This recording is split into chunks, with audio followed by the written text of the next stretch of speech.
मैं एक छुपा हुआ खजाना था। अल्लाह वो ज़ात है जिसकी मदह तक बोलने वालों की रसाई नहीं, जिसकी नामतों को शुमार करने वाले गिन नहीं सकते, जिसका हक अदा करना किसी की बसात में नहीं।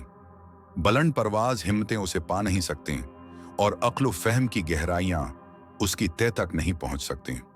उसके कमाल ज़ात की कोई हद मुकर्रर नहीं, न उसके लिए कोई जामिया तौसीफ़ी अल्फाज हैं और न उसकी इब्तदा के लिए कोई वक्त मुतय्यन है।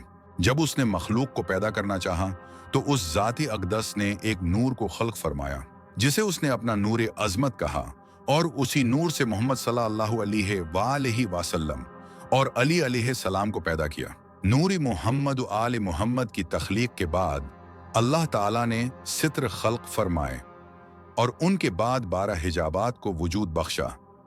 अल्लाह ने अपने महबूब के नूर को हर हिजाब में तवील अरसे तक मुकीम रखा, जहां नूर मोहम्मद तस्बीह हम्दुलिल्लाह में मशगूल रहा। हिजाब कुदरत में नूर मोहम्मद 12,000 बरस तक रहा और उस दौरान सुबहान रब्बियल आला का विर्द करता रहा। हिजाब अज़मत में 11,000 बरस तक सुबहान आलिम सिर्र की तस्बीह फरमाई। हिजाब मन्नत में 10,000 बरस तक सुबहान मन हुआ क़ासिमुल लयलहू का जिक्र जारी रहा। हिजाब रहमत में 9,000 बरस तक सुबहान रफ़ीअल आला का विर्द फरमाया। हिजाब सआदत में 7,000 बरस तक सुबहान अल अलीमिल करीम की तस्बीह की। हिजाब मंजिलत में 6,000 बरस तक सुबहान दिल अर्शिल अज़ीम का जिक्र फरमाया। हिजाब हिदायत में 5,000 बरस तक सुबहान रब्बिल इज़्ज़ति अम्मा यसिफून की तस्बीह जारी रही। हिजाब नबूत में 4,000 बरस तक सुबहान दिल मुल्क वल मलकूत का विर्द फरमाया। हिजाब रिफत में 3,000 बरस तक सुबहान अल्लाह व बिहम्दिह की तस्बीह की।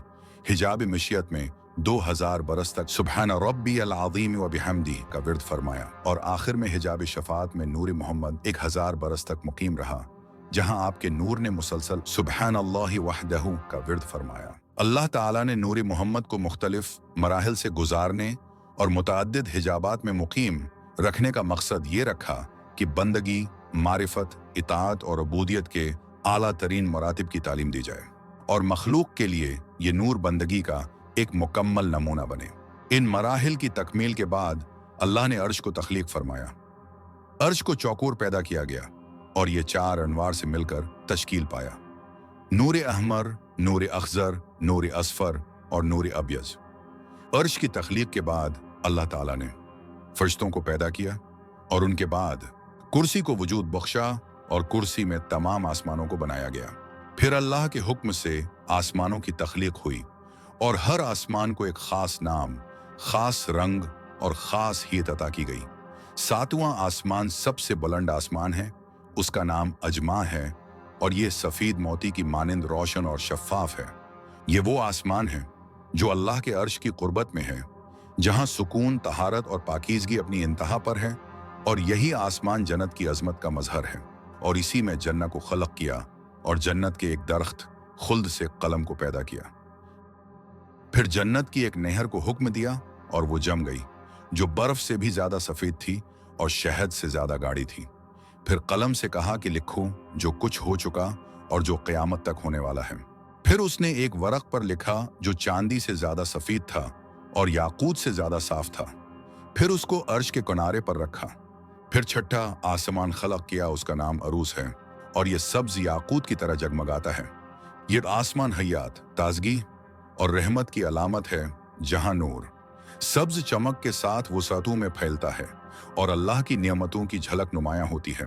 फिर 5वें आसमान का नाम हयून है और यह सोने के रंग का है।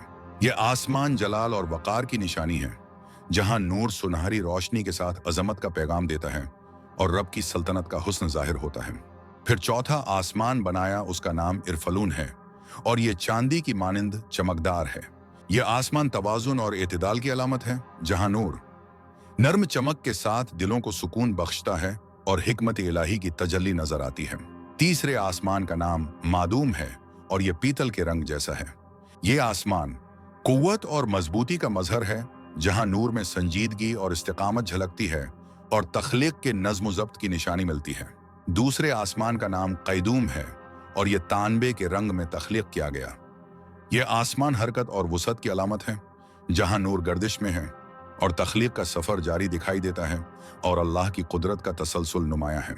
और आखिर में पहला आसमान बनाया जिसका नाम रफ़ी है और ये पानी और धुएं से बनाया गया। यही वो आसमान है जहां गहरी सियाह खामोशी के बीच तारों की रोशनी अक्सर हमसे बातें करती है, ऐसी बातें जो लफ्जों में नहीं होती मगर दिल उन्हें फौरन समझ लेता है।